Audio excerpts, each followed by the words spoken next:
The views and opinions expressed in this video podcast series are those of the individuals interviewed and do not necessarily reflect the views of Rise and Thrive, its producers, or sponsors. The stories shared are personal experiences and should not be taken as professional medical advice. If you or someone you know is experiencing mental health challenges, we encourage you to seek advice and support from a qualified healthcare professional, counselor, or appropriate caregiving facility. Rise and Thrive is not responsible for the content or any actions taken based on the information shared in these episodes. Please watch responsibly.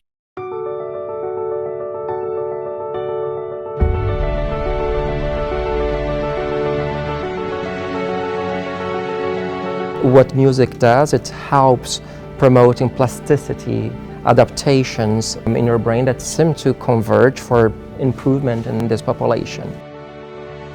In this special episode of Rise and Thrive, we dive deep into the healing power of music, a universal language that connects us all. Today's episode is brought to you by our incredible sponsor, brainarmor.com. Don't forget to use the promo code Rise and Thrive for an exclusive 50% discount. Let's get started. Have you ever heard a song that gets you through a really bad day or a really bad time in your life? Music does help your mental health, and today we will explore why. This is Rise and Thrive. I'm Ted Michaels, and this is the first of a 6-part series, a video podcast dedicated to mental wellness, dealing with anxiety, depression, suicide, and other types of therapy with real life stories. Joining us is Michael Paletta, businessman, philanthropist, and co-host of Rise and Thrive. Michael, first of all, let's talk about music. I know it's something dear and dear to you. Your thoughts off the top of how music helps people's moods. Thanks, Ted. Yeah, I think music is very, very powerful form of therapy to help bring people to a different level, a level of enlightenment. It's one of those things that creates endorphins in your body, and it helps you to thrive. Now, so to speak, now, everybody has their favorite song. I have my own go-to song or songs. So I'm curious because I know you, but I don't know you, and I always like to find out what makes people tick. So, Michael, is there a song from your past or currently that really makes your mind think, yeah, good times, and it really makes the endorphins flow? You know, Ted, in high school, I used to play a lot of sports. I used to play football, basketball, and rugby. And, before every game, I would crank up the stereo in my dorm room and listen to AC/DC just to pump myself up for that big game. And you know what? I think it helped with my performance. And I'm sure a lot of other athletes have done the same thing. There's that certain song that they play before the big competition.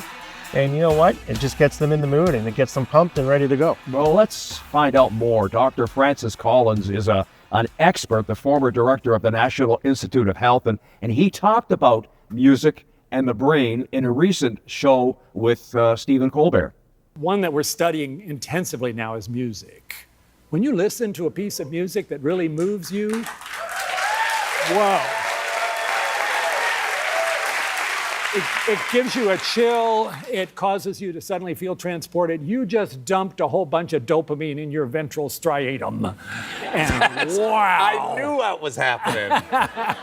And wow. And that is a whole field, music therapy, that has now gotten together with neuroscientists to try to figure out how to make this even better. So that was an excellent piece that Mr. Colbert did with Dr. Collins. It just goes to show you that music affects your endorphins.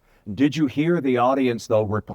As soon as Dr. Collins mentioned music, bang, the audience replied and they clapped. And that just kind of to show you, and we'll talk about this in a moment. Shows you what music can do for you. Coming up in a few minutes, you'll hear from Dave Tabone, who runs a music academy in Hamilton, and he helps out a lot of kids dealing with anxiety and depression and self-confidence, getting them out of their shell, coming into the studio the first time, not having any self-confidence, and then all of a sudden, after several weeks or months of lessons, look at them now. And you'll also be meeting a very special person who is a student of Dave Tabone's. We'll hear from her in a sec. A little bit later on in the program, what's it like for musicians on stage when they see all the people singing along to their songs? Well, we'll hear from members of the group Lighthouse and how they feel about music and how it relates to people and how it makes them feel coming up in just a moment.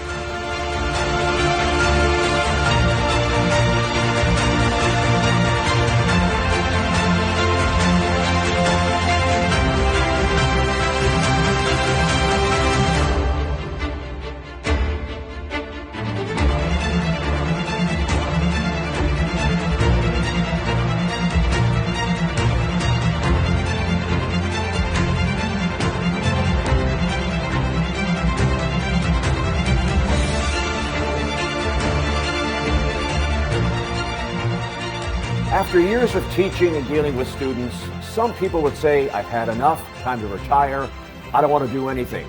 But our next guest, that's not the case, because he has decided to stay with music, which ties in with our whole topic of music and music therapy and mental health. And it's such a pleasure and honor to welcome Dave Tabone from the Tabone Academy of Music, one of Hamilton's best kept secrets, and we'll talk about that in a moment. First of all, such a pleasure to meet you. Thank you, Ted. Wonderful to have you here at our academy. So let's talk about this. Your name, I think a lot of people in this community know you from the BR Expression when you taught at Bishop Bryan for a lot of years. The BR Expression, a group of students who would go and perform, and you took them across the border to Boston, New York, and Nashville, and places like that. Talk about that first of all. What was it like for you when you see students that come up that maybe weren't quite sure that they wanted to sing and be a part of a choir, and you see them getting out of their shell? Yeah, well, absolutely. When I first started with the board in 1989, 1990, I was witness to a lot of the programs that were going on where in some way kids had to audition a little, they had to show some kind of evidence of musical ability to be involved in the group, right? And I was like saying, I want to get kids involved, any kid who might want to get out of their shell or might want to participate. There's streams of students who go into sports. There's others who kind of feel a little lost and they want to get involved in things. And arts is great that way. So I taught at Cardinal Newman for a few years, and I was building the vision of what I wanted a program to be like. And then I moved up the ladder per se, and I became a department head. I moved over to Bishop Bryan about 8 years later. And when I was able to govern my own time and really work on the direction of the music program, I founded the BR Expression. BR Expression was a group that tried to include as many students as possible. So at one point, we started at about 40 students, and when I retired, we were around 350 students on a yearly cycle. We, in a couple of minutes, will meet one of your students, Mason Parenti, who is... she's amazing. We'll hear her story, and we'll hear a brand new song that you and her have written and recorded about eating disorders, which ties in with the whole mental health aspect. When a student comes to your studio or inquires, or the parents inquire, are there a lot of them that are kind of, you know what, I kind of want to do this, but I'm a little shy? Just share how you kind of draw the creative juices out of somebody that may not think that they have those creative juices. Well, it's funny. A lot of the people come in, and I've always had this as a philosophy, saying that people don't choose music to be the next Phil Collins or Shania Twain. Right. Music changes them and makes them better at everything else they want to do. I always said that if you want to be a doctor, music will make you a better doctor. It'll make you a better lawyer. Music will make you a better teacher because it pulls out all of these inner juices and builds musical conviction, or builds conviction. The music part comes from being involved in music. So I identify students when they come in here, and sometimes they're very quiet and things like that, and the parents are saying, you know, my son or daughter have a lot of anxiety and we want them just to have an experience with music. And I tell them that even if the musical outcome isn't fabulous, the experience with another adult or coming out of their shell and going into a situation where they're speaking with someone who's not mom or dad, and then they build that rapport, it gets better. Let's talk about that. So you bring in some student, Johnny, who, and the parents talk about, you know, as you mentioned, anxiety, whatever.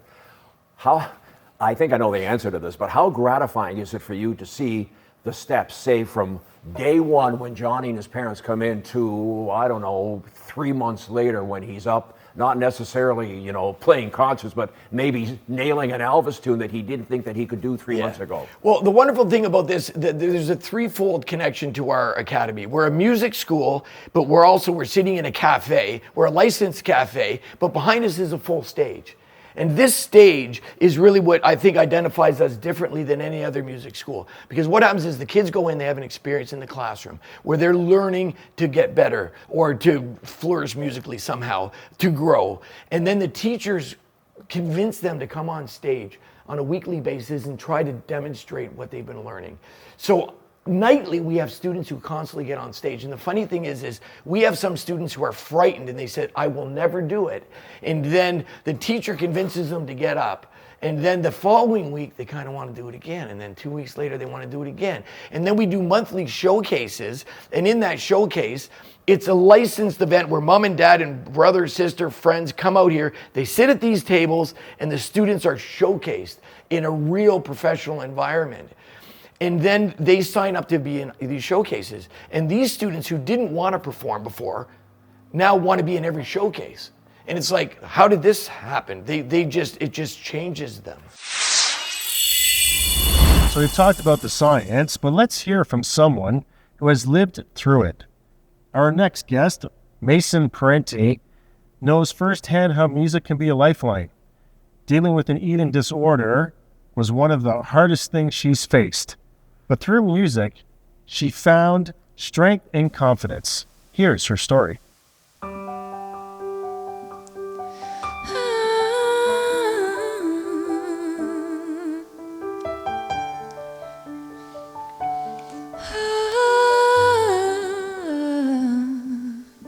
Not feeling hungry today, so I skip another meal.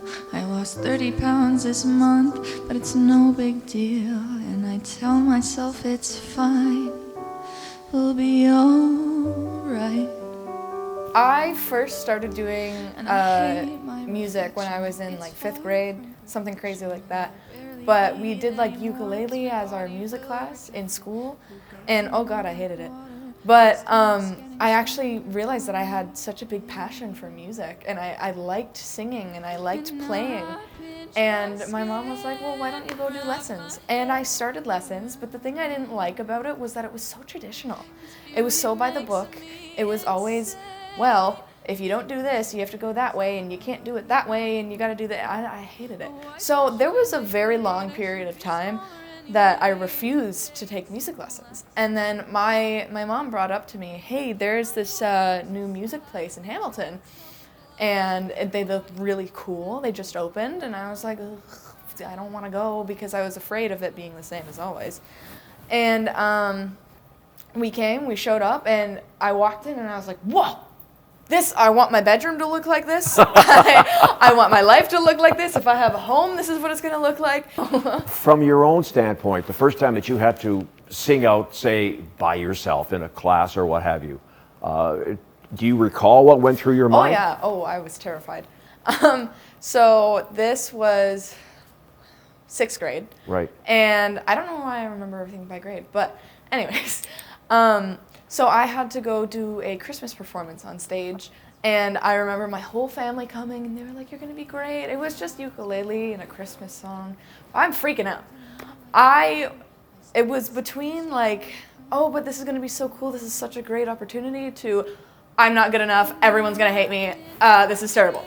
So it's really like, performing is such a roller coaster because once you get the hang of it and once you learn, oh, this is actually really fun, you don't want to stop. And there's no other way. Oh, I push away my plate. I should be smaller anyways. I take some laxatives and tough out the pain. I over-exercise, then fill myself with lies. Your body is a temple, but mine I despise.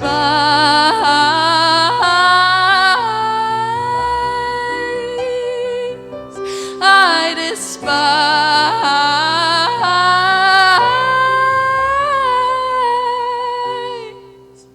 Oh, I love being hungry and hate feeling ugly. My aunt looks at me and she says I'm getting chunky.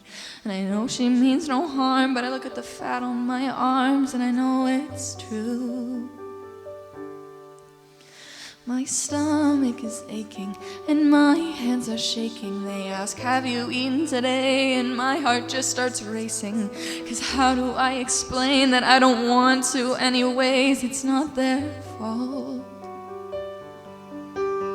And I pinch my skin, wrap my hand around my wrist. 'Cause beauty makes me insane, but there's no other way. Oh, I push away my plate, I should be smaller anyways. I take some laxatives and tough out the pain. I overexercise, then fill myself with lies. Your body is a temple, but mine I despise.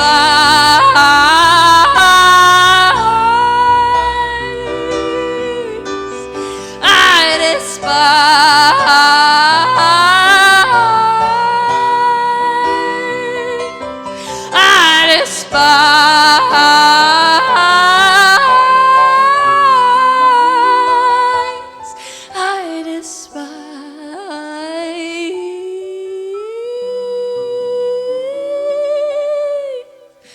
I like putting things to paper because I always say sometimes you can't describe feelings, you can't put them into words, so you just gotta put them on paper.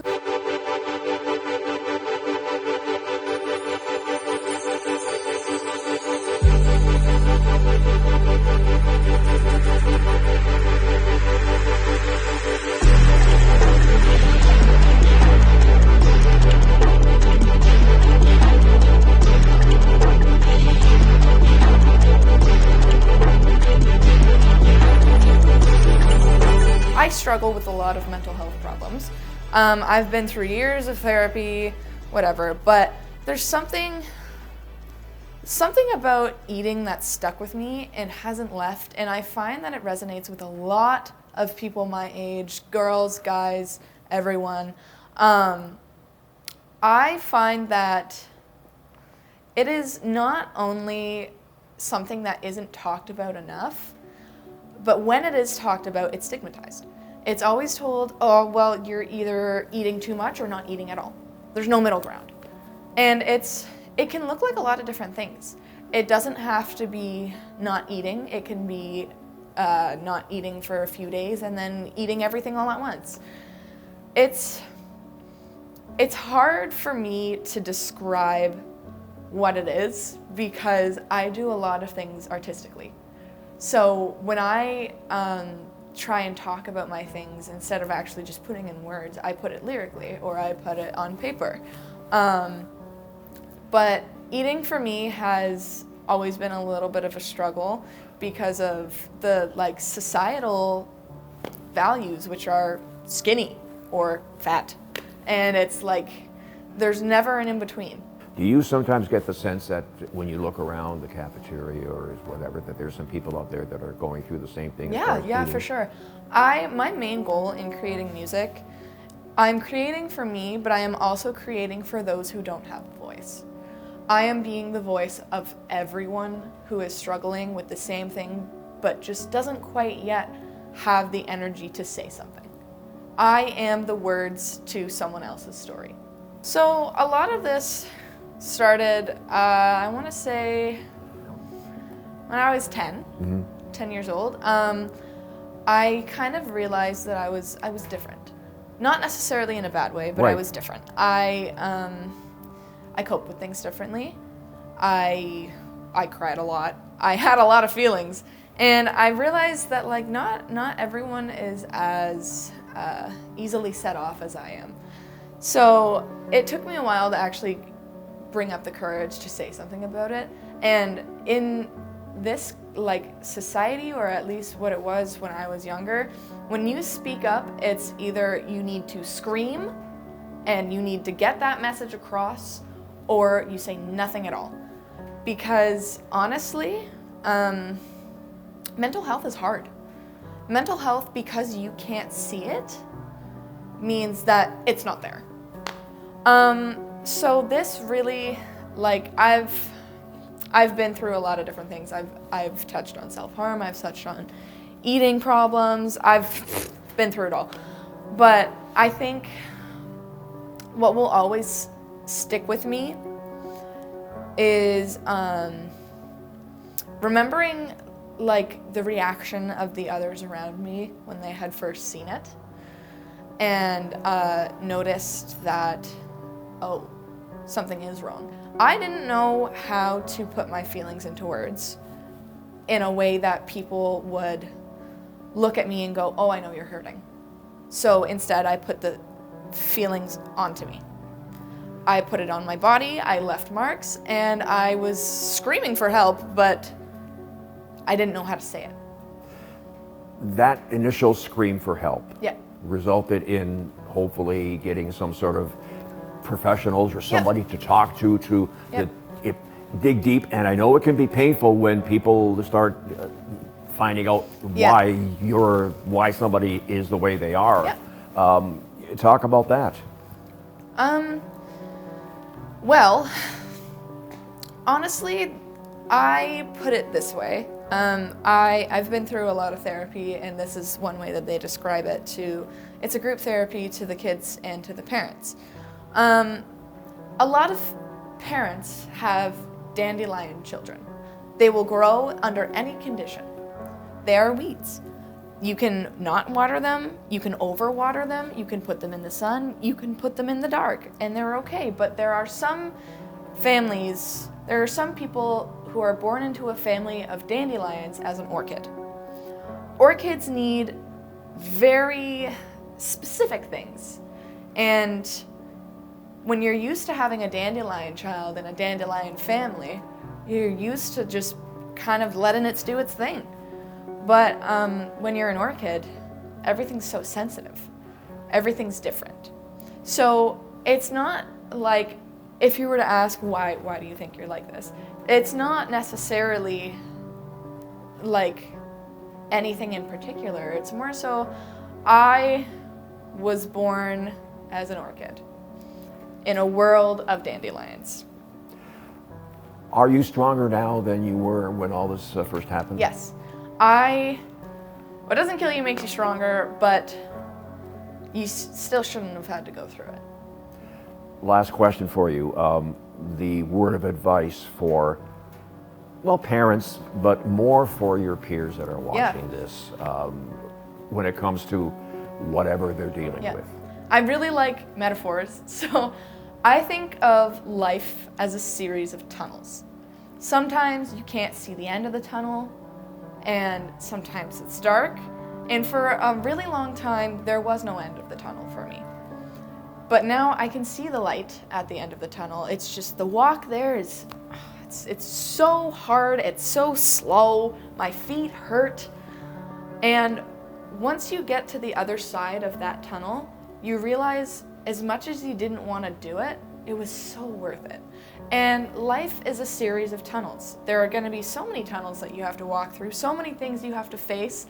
They're all different, and you get to decide whether you want to reach the end or not. Absolutely incredible story, and it shows, Michael, the strength of somebody like Mason. Yeah. Never mind coming in day one, but actually getting up on stage, writing a song and sharing her song. And we should say that, sometimes just to get it right, let's do it again. Let's do it. She did about 3 or 4 takes, just loved doing it, and just That's an awesome. Absolutely incredible person. What a transformation. God bless. So now let's talk about something else when it comes to music. We are here at the Burlington Performing Arts Center. A couple of weeks ago, the legendary Canadian rock group Lighthouse played to a sold-out, enthusiastic crowd.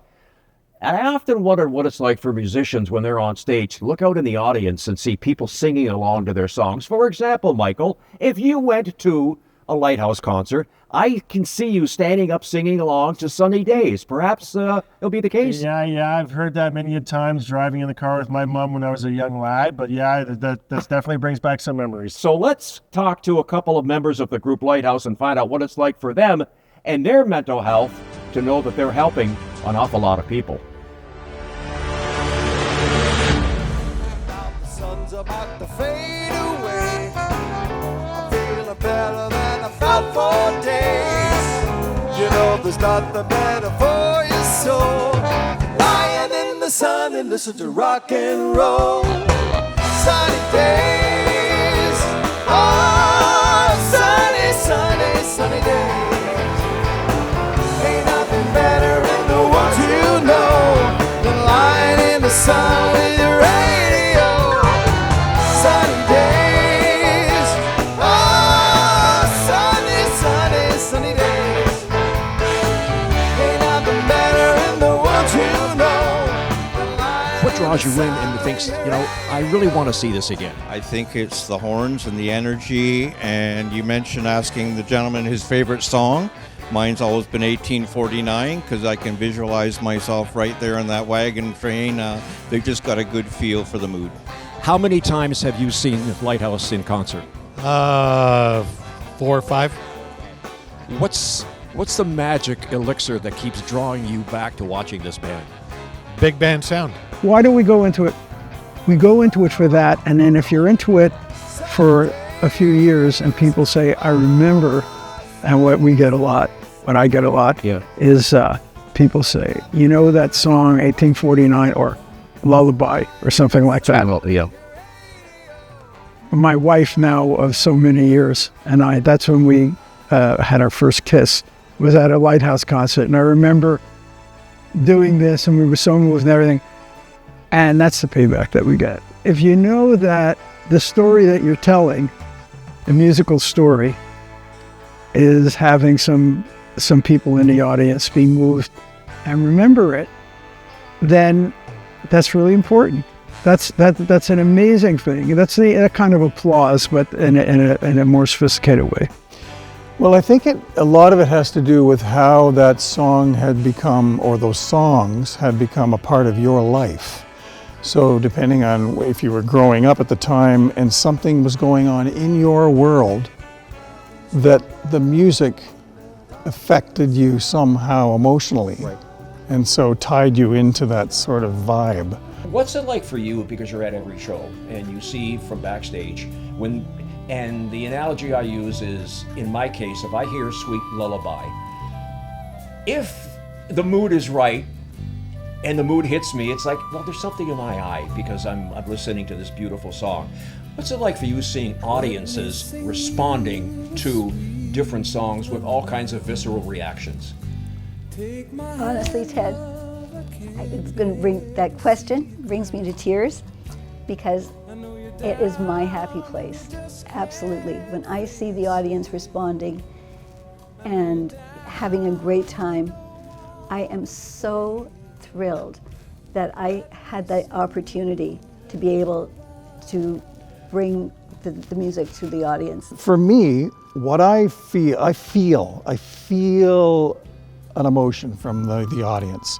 Sometimes we can't see too much because of the lighting and whatnot else. It's all part of the show. You can see the front rows, but basically when we're entertaining, we're trying to entertain everyone.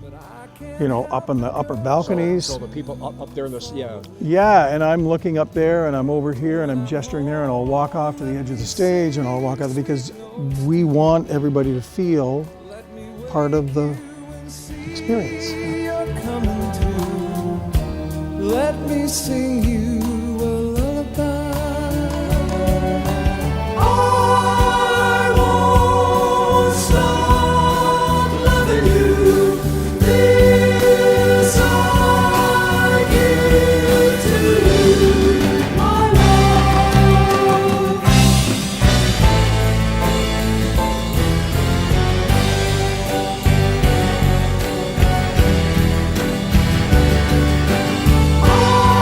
I